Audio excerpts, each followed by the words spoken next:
Hi, welcome to my channel. ನನ್ನ ಚಾನಲ್ಗೆ ನೀವು ಯಾರು ಸಬ್ಸ್ಕ್ರೈಬ್ ಆಗಿಲ್ಲ ಅಂದರೆ ಪ್ಲೀಸ್ ಸಬ್ಸ್ಕ್ರೈಬ್ ಆಗಿ ಹಾಗೆ ಪಕ್ಕದಲ್ಲಿರೋ ಬೆಲ್ ಐಕನ್ನ ಪ್ರೆಸ್ ಮಾಡೋದನ್ನು ಮಾತ್ರ ಮರಿಬೇಡಿ.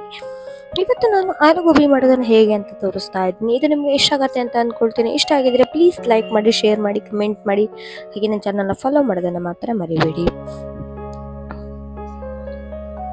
ಇದಕ್ಕೆ ನಾನು ಮೊದಲನೇದಾಗಿ ಟೊಮೆಟೊ ಪೇಸ್ಟನ್ನು ಮಾಡಿಟ್ಕೊಳ್ತೀನಿ. ಇದಕ್ಕೆ ಸ್ವಲ್ಪ ಕೊತ್ತಂಬರಿ ಸೊಪ್ಪು, ಒಂದು ಹಸಿಮೆಣಸು, ಸ್ವಲ್ಪ ಶುಂಠಿ, ಹಾಗೆ ಒಂದು 4 ಟೊಮೆಟೊನ ದೊಡ್ಡ ದೊಡ್ಡದಾಗಿ ಪೇಸ್ಟ್ ಮಾಡಿಟ್ಕೊಂಡಿದ್ದೀನಿ. ಅದಾದ ನಂತರ ಒಂದು ಕಡಾಯಿನ ಇಟ್ಕೊಳ್ತಿದ್ದೀನಿ.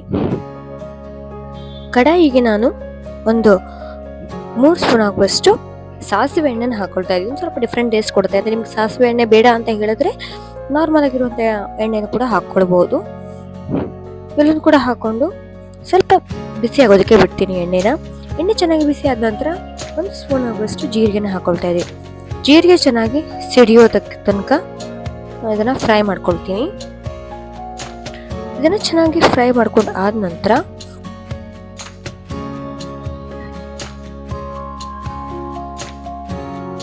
ಇದಕ್ಕೆ ನಾನು ಕಟ್ ಮಾಡಿ ಇಟ್ಕೊಂಡಿರುವಂಥ ಎರಡು ಆಲೂಗಡ್ಡೆನ ಹಾಕೊಳ್ತಾ ಇದ್ದೀನಿ. ಹಾಕ್ಕೊಂಡು ಫಸ್ಟ್ ಚೆನ್ನಾಗಿ ಮಿಕ್ಸ್ ಮಾಡ್ಕೊಳ್ತೀನಿ. ಫಸ್ಟ್ ಆಲೂನ ಯಾಕೆ ಹಾಕೊಂಡೆ ಅಂದರೆ ಇದು ಬಾಯ್ಲ್ ಆಗಿರುವಂಥ ಆಲೂ ಅಲ್ಲ, ಇದನ್ನ ಸ್ವಲ್ಪ ಫ್ರೈ ಮಾಡ್ಕೊಳ್ಬೇಕು ನಾವು, ಅಂದರೆ ಹಾಫ್ ಕುಕ್ ಮಾಡ್ಕೊಳ್ಬೇಕು.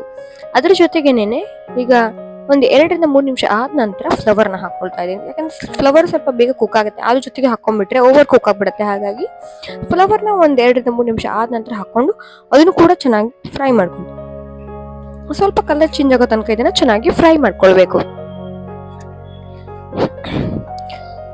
ಚೆನ್ನಾಗಿ ಫ್ರೈ ಮಾಡ್ಕೊಂಡು ಆದ ನಂತರ ಇದಕ್ಕೆ ಸ್ವಲ್ಪ ನಾನು ಸಾಲ್ಟ್ ಕೂಡ ಹಾಕೊಂಡಿದ್ದೀನಿ.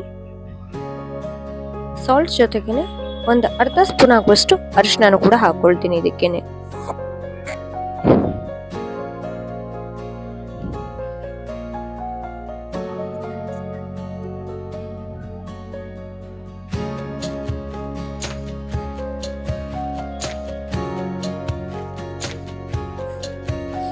ಇದನ್ನ ಹಾಗೇನೆ ಒಂದು 5 ನಿಮಿಷ ಚೆನ್ನಾಗಿ ಫ್ರೈ ಮಾಡ್ಕೊಳ್ಬೇಕು. ಯಾಕಂದ್ರೆ ಇದು ಚೆನ್ನಾಗಿ ಕುಕ್ ಆಗಿಲ್ಲ ಅಂದ್ರೆ ಒಂಥರ ತಿನ್ನೋದಕ್ಕೆ ಬೇಕಾದ್ರೆ ಸ್ವಲ್ಪ ಗಟ್ಟಿ ಅನ್ಸುತ್ತೆ. ಹಾಗಾಗಿ ಚೆನ್ನಾಗಿ ಬರಲ್ಲ ಇದು. ಹಾಗಾಗಿ ಇದನ್ನ ನಾನು ಸೈಡ್ಗೆ ಇಟ್ಕೊಂಡು ಪಕ್ಕದಲ್ಲಿ ಇನ್ನೊಂದು ಕಡಾಯಿನ ಇಟ್ಕೊಳ್ತಾ ಇದ್ದೀನಿ. ಅದಕ್ಕೆ ಕೂಡ ಒಂದು 2-3 ಸ್ಪೂನ್ ಆಗುವಷ್ಟು ಸಾಸಿವೆ ಎಣ್ಣೆನ ಹಾಕೊಂಡಿದ್ದೀನಿ. ನೀವು ಬೇರೆ ಎಣ್ಣೆ ಯೂಸ್ ಮಾಡ್ಬೋದು ಅಂತ ಮೊದಲು ಹೇಳಿದ್ದೆ. ಇದಕ್ಕೆ ಒಂದು ಸ್ವಲ್ಪ ನಾನು ಹಿಂಗನ್ನ ಹಾಕೊಂಡಿದ್ದೀನಿ. ಹಿಂಗನ್ನ ಹಾಕೊಂಡು ಇದನ್ನ ಚೆನ್ನಾಗಿ ಮಾಡ್ಕೊಳ್ತಾ ಇದ್ದೀನಿ ನಾನು. ಅದಾದ ನಂತರ ನಾನು ರುಬ್ಬಿಟ್ಕೊಂಡಿರುವಂತಹ ಟೊಮೆಟೊ ಪೇಸ್ಟ್ ಅನ್ನು ಹಾಕೊಂಡು ಇದನ್ನ ಚೆನ್ನಾಗಿ ಫ್ರೈ ಮಾಡ್ಕೊಳ್ಬೇಕು. ಟೊಮೆಟೊ ಪೇಸ್ಟ್ ಅನ್ನ, ಯಾಕಂದ್ರೆ ಹಸಿ ವಾಸನೆ ಆಗೋ ತನಕ ಚೆನ್ನಾಗಿ ಮಿಕ್ಸ್ ಮಾಡ್ಕೊಳ್ಬೇಕು. ಇದಕ್ಕೆ ನಾನೀಗ ಸ್ವಲ್ಪ ಒಂದು 1/4 ಸ್ಪೂನ್ ಆಗುವಷ್ಟು ಅರಿಶಿನ, 1 ಸ್ಪೂನ್ ಆಗುವಷ್ಟು ಧನಿಯಾ ಪೌಡರು, ಹಾಗೆ ಒಂದು ಅರ್ಧ ಸ್ಪೂನ್ ಆಗುವಷ್ಟು ಅಚ್ಚ ಖಾರದ ಪುಡಿನ ಹಾಕೊಂಡು ಮಿಕ್ಸ್ ಮಾಡ್ಕೊಳ್ತೀನಿ. ಇದನ್ನ ಚೆನ್ನಾಗಿ ಮಿಕ್ಸ್ ಮಾಡ್ಕೊಳ್ಬೇಕು. ಹಾಗೆ ಸ್ವಲ್ಪ ಸಾಲ್ಟ್ ಕೂಡ ಹಾಕೊಳ್ಳೇಬೇಕು ಟೊಮೆಟೊ ಹಾಕಿದ್ಮೇಲೆ, ಇಲ್ಲ ಅಂದ್ರೆ ಚೆನ್ನಾಗಿ ಕುಕ್ ಆಗಲ್ಲ ಅದು.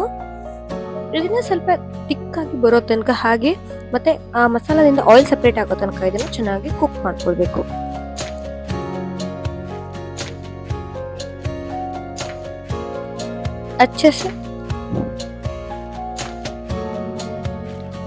ಇದನ್ನ ಚೆನ್ನಾಗಿ ನಾನು ಮಿಕ್ಸ್ ಮಾಡ್ಕೊಂಡು ಆದ ನಂತರ ಈಗ ನಾನು ಈ ಕಡೆ ಫ್ರೈ ಆಗೋಕೆ ಇಟ್ಟಿದ್ದಲ್ವಾ ಆಲೂ ಮತ್ತೆ ಗೋಬಿನ, ಅದಕ್ಕೆ ನಾನೀಗ ಮಾಡಿರುವಂಥ ಮಸಾಲಾನ ಹಾಕೊಂಡು ಮಿಕ್ಸ್ ಮಾಡ್ಕೊಳ್ತೀನಿ. ಇದನ್ನ ಹಾಕಿ ಚೆನ್ನಾಗಿ ಮಿಕ್ಸ್ ಮಾಡ್ಕೊಳ್ಬೇಕು. ಇದು ತುಂಬಾ ನೀರಾಗಿ ಮಾಡುವಂಥ ಪಲ್ಯ ಅಲ್ಲ, ಸ್ವಲ್ಪ ಗಟ್ಟಿಯಾಗಿ ಇರುತ್ತೆ. ಈ ತರ ಥಿಕ್ನೆಸ್ ಎಲ್ಲ ಇರುತ್ತೆ ಇದು. ಹಾಗಾಗಿ ಇದನ್ನ ಈ ತರ ಚೆನ್ನಾಗಿ ನಾನು ಮಿಕ್ಸ್ ಮಾಡ್ಕೊಂಡಿದ್ದೀನಿ. ಚೆನ್ನಾಗಿ ಮಿಕ್ಸ್ ಮಾಡ್ಕೊಂಡು ಆದ ನಂತರ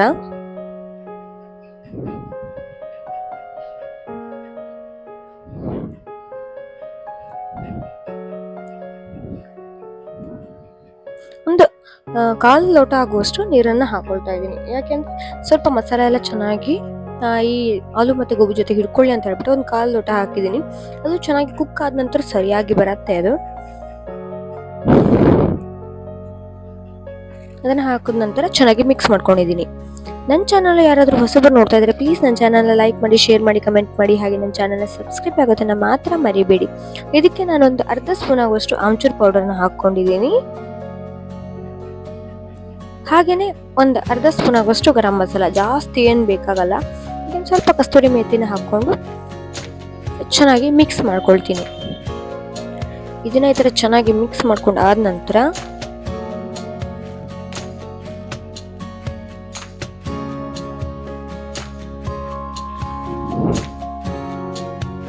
ಇದನ್ನ ಕವರ್ ಮಾಡಿ ಒಂದು 5 ನಿಮಿಷ ಮೀಡಿಯಂ ಫ್ಲೇಮಲ್ಲಿ ಇಟ್ಟು ಇದನ್ನ ಬೇಯಿಸ್ಕೊಳ್ತೀನಿ.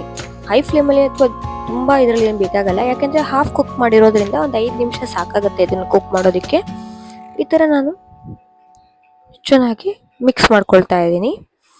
ಇದಕ್ಕೆ ನಾವೀಗ ಇನ್ನೊಂದು 2 ನಿಮಿಷ ಇದನ್ನ ಹಾಗೆ ಮಿಕ್ಸ್ ಮಾಡಿ ಮತ್ತೆ ಕವರ್ ಮಾಡಿ ಕುಕ್ ಮಾಡ್ಕೊಳ್ತಾ ಇದ್ದೀನಿ. ಹಾಗೆ ಹೆಚ್ಚಿಗೆ ಕೊತ್ತಂಬರಿ ಸೊಪ್ಪನ್ನು ಹಾಕ್ಕೊಂಡು ಇದನ್ನ ಚೆನ್ನಾಗಿ ಮಿಕ್ಸ್ ಮಾಡ್ಕೊಂಡ್ರೆ ಆಲೂ ಗೋಬಿ ಮಸಾಲ ರೆಡಿ ಆಗುತ್ತೆ. ಇದು ನಿಮ್ಗೆ ಇಷ್ಟ ಆಗುತ್ತೆ ಅಂತ ಅಂದ್ಕೊಳ್ತೀನಿ. ಇಷ್ಟ ಆಗಿದ್ರೆ ಪ್ಲೀಸ್ ನನ್ನ ಚಾನಲ್ನ ಫಾಲೋ ಮಾಡಿ. Thank you.